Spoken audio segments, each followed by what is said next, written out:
मधून 7 नेत्यांची आता राज्यसभेवर बिनविरोध निवड झाली आहे। भाजपकडनं विनोद तावडे, रामदास आठवले यांच्यासह 4 जणांची राज्यसभेवर बिनविरोध निवड झाली। महाविकास आघाडीकडनं शरद पवार आणि शिंदेच्या सेनेकडनं ज्योती वाघमारे तर राष्ट्रवादीकडनं पार्थ पवार संसदेमध्ये जाणार आहेत। महाराष्ट्रामधली राज्यसभा निवडणूक बिनविरोध झाली। दुपारी 3 वाजेपर्यंत अर्ज दाखल करण्याची मुदत होती आणि राज्यातल्या राज्यसभेच्या 7 जागांसाठी 7 अर्ज दाखल झाल्यामुळे ही निवडणूक बिनविरोध झाली। शरद पवार साहेबांकडून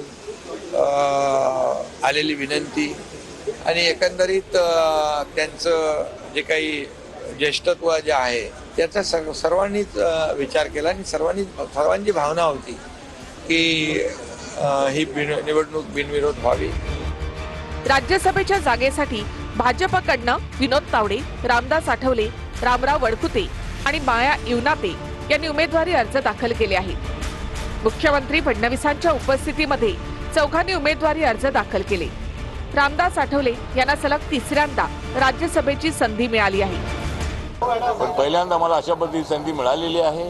नरेंद्र मोदीजी, अमित शहा यांनी माझ्याबद्दल अत्यंत चांगला विचार केलेला आहे। देवेंद्र फडणवीस यांचा प्रयत्न मला राज्यातून आणण्याचा होता आहे आणि त्यामुळं मला आणि माझी जी जनता जी आहे ही माझी जनता देशभरातली महाराष्ट्रातली खुश आहे। तर माया इवनाते यांनी पक्षाचे आभार मानले आहेत। आजपर्यंत मला पक्षाने जे जबाबदारी दिली मी पूर्ण जिम्मेदारीने निभावलं आणि ही जिम्मेदारी मी तेवढ्याच जिम्मेदारीने निभावेन। राज्यसभेसाठी शिवसेनेकडनं अनेक जण इच्छुक होते। शिंदेच्या शिवसेनेकडून राज्यसभेसाठी नव्या चेहऱ्याला संधी देण्यात आली। शिवसेनेकडनं ज्योती वाघमारे यांनी अर्ज दाखल केला आहे। महिला दिनाच्या पार्श्वभूमीवरती महाराष्ट्रातील तमाम महिलांना एक सन्मानाची भेट दिली राज्यसभेच्या या उमेदवारीच्या माध्यमातून आणि लाडक्या भावानं आपल्या लाडक्या बहिणीला दिलेली ही ओवाळणी आहे। जे शिंदे साहेबांचं दरवेळेला असायचं की माझी लाडकी बहीण किंवा माझा कार्यकर्ता याला न्याय द्यायची जी काही भूमिका असायची ती त्यांनी आज तुम्ही पाहत असाल ती उठवलेली आहे। ज्योती वाघमारे कोण आहेत ते आपण पाहूया। मराठी, हिंदी, इंग्रजी, तेलुगू आणि कन्नड भाषांवर त्यांचं प्रभुत्व आहे। सोलापुरातल्या आंबेडकरी चळवळीमध्ये सक्रिय काम करणारा असा चेहरा। काही काळ वृत्त निवेदिका म्हणून सुद्धा त्यांनी काम केलं। वालचंद महाविद्यालयामध्ये प्राध्यापिका म्हणून सुद्धा त्यांनी काम केलं। शिवसेना पक्षाच्या आक्रमक प्रवक्त्या म्हणून सध्या त्या परिचित आहेत। तर उमेदवारी न मिळाल्यामुळे आनंदराव अडसूळ भाजप आणि शिंदेच्या शिवसेनेवर नाराज झाले। की न ऐकलेली नावं सुद्धा आज त्यांच्या कोट्यातून दिसत आहेत आणि माझा क्लेम असताना त्यांनी प्रायोरिटीने विचार करण्याची गरज होती तो केलेला नाही। त्या मुलासाठी पण तुम्ही इच्छुक होतात? मुलासाठी माझ्याऐवजी मी उलट ऑफर दिली होती। राज्यसभेवर तुम्ही दोघांच्या पैकी कुणीही की दोघांची मिळून पण त्याला तिथे पाठवा कारण तो कामदार राहिलेला आहे। शिंदे साहेब सर्वांना सांभाळून घेतात, असं कधीही झालेलं नाही। शिंदे साहेबांनी कोणत्याही नाराज कार्यकर्ता असेल त्याला कधी वाऱ्यावर सोडलेलं नाही, सर्वांना सांभाळून घेतले ही त्यांची भूमिका असते। पार्थ पवार यांनीही मुख्यमंत्री फडणवीसांच्या उपस्थितीमध्ये उमेदवारी अर्ज दाखल केला आहे। तर महाविकास आघाडीकडून शरद पवारांचा उमेदवारी अर्ज दाखल करण्यात आला। अधिकाऱ्यांनी सिल्वर ओकवर जाऊन शरद पवारांच्या राज्यसभेसाठी जाण्यासंदर्भातल्या कागदपत्रांची प्रक्रिया पूर्ण केली। त्यानंतर विधिमंडळामध्ये जाऊन अर्ज दाखल करण्यात आला। यावेळी सुप्रिया सुळे आणि संजय राऊत उपस्थित होते।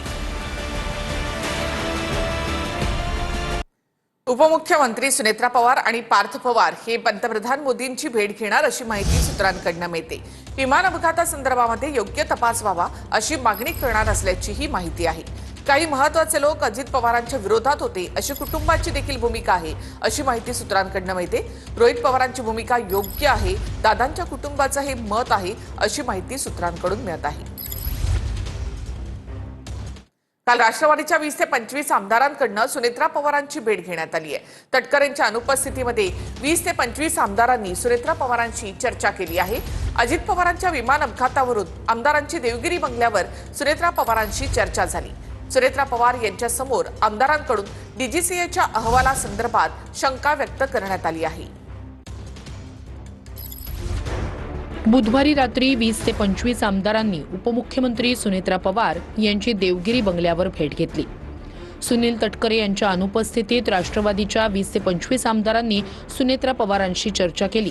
बैठकीत आमदारांनी DGCAनं दादांच्या विमान दुर्घटनेच्या दिलेल्या अहवालाबाबत शंका उपस्थित केल्या। सुनेत्रा पवार यांनी विमान अपघाताची CBI कडून चौकशी व्हावी असं पत्र फडणवीसांना दिलं होतं। या मागणीचं काय झालं, मुख्यमंत्र्यांना विचारणा करावी असं आमदारांनी सुनेत्रा पवार यांना सांगितलं। आपण सर्व मुख्यमंत्री फडणवीसांची भेट घेऊ असं सुनेत्रा पवार आमदारांना म्हणाल्या। विमान अपघाताबाबत सादर केलेल्या अहवालात अनेक त्रुटी असल्याचं आमदारांनी सुनेत्रा पवार यांना सांगितलं।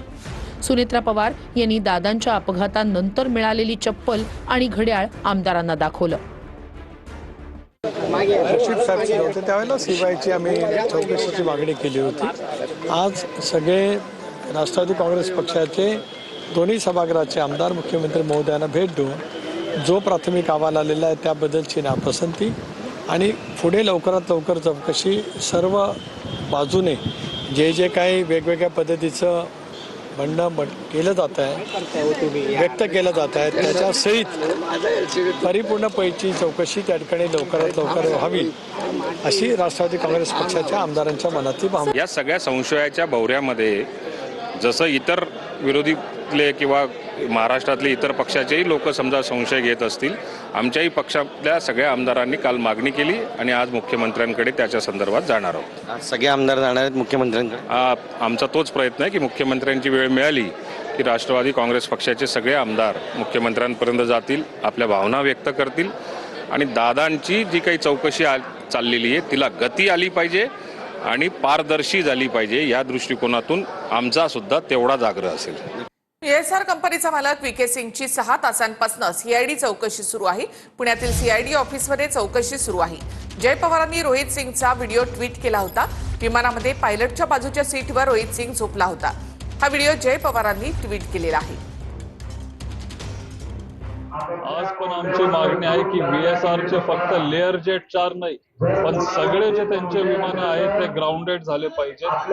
त्यांच्या कंपनीच्या मालकावर आणि सगळे जे कंपनीतले संचालक आहेत त्यांच्या सगळ्यांवर कडक कारवाई झाली पाहिजे आणि चौकशी ही पारदर्शकपणे लवकरात लवकर पार पाडली पाहिजे। ही आमची सगळ्यांची, बारामतीकरांची, महाराष्ट्रातल्या सगळ्या जनतेची ही इच्छा आहे।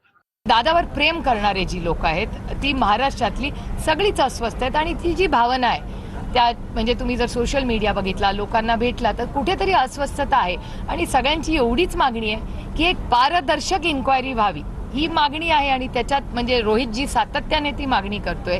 ज्याच्याही मनातून ती 2 वेळा तुम्हीही सगळ्यांनी तुमच्या चॅनलवर दाखवलेली आहे आणि फक्त ती माझ्या घरातली 2 मुलं आहेत म्हणून मी म्हणत नाही, पण महाराष्ट्रातल्या असंख्य अजित दादा प्रेमींचीही ती मागणी आहे। 30 जून पूर्वी शेतकरी कर्जमाफी संदर्भात निर्णय जाहीर होईल अशी माहिती दत्तात्रय भरणे यांनी दिली। मुख्यमंत्री फडणवीस, शिंदे आणि सुनेत्रा पवार या संदर्भातला निर्णय घेतील असं भरणे म्हणाले। शेतकऱ्यांच्या हितासाठी शासन कटिबद्ध आहे असंही भरणेंनी म्हटलंय।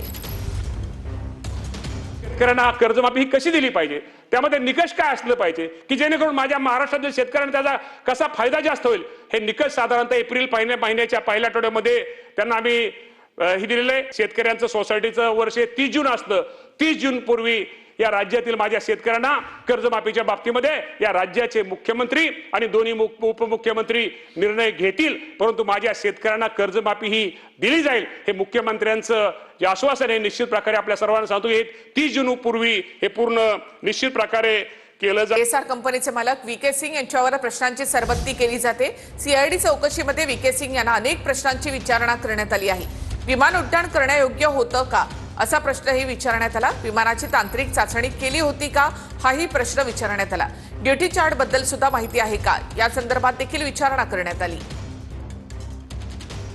विमानाची तांत्रिक चाचणी केली होती का असा प्रश्न VSR कंपनीचे मालक VK सिंग यांना विचारण्यात आलाय। CID कडनं त्यांची चौकशी सुरू आहे। पुण्याच्या ऑफिसमध्ये VK सिंग यांची CID चौकशी सुरू आहे। अजितदादांच्या विमान अपघातासंदर्भामध्ये VK सिंग यांची ही चौकशी सुरू आहे।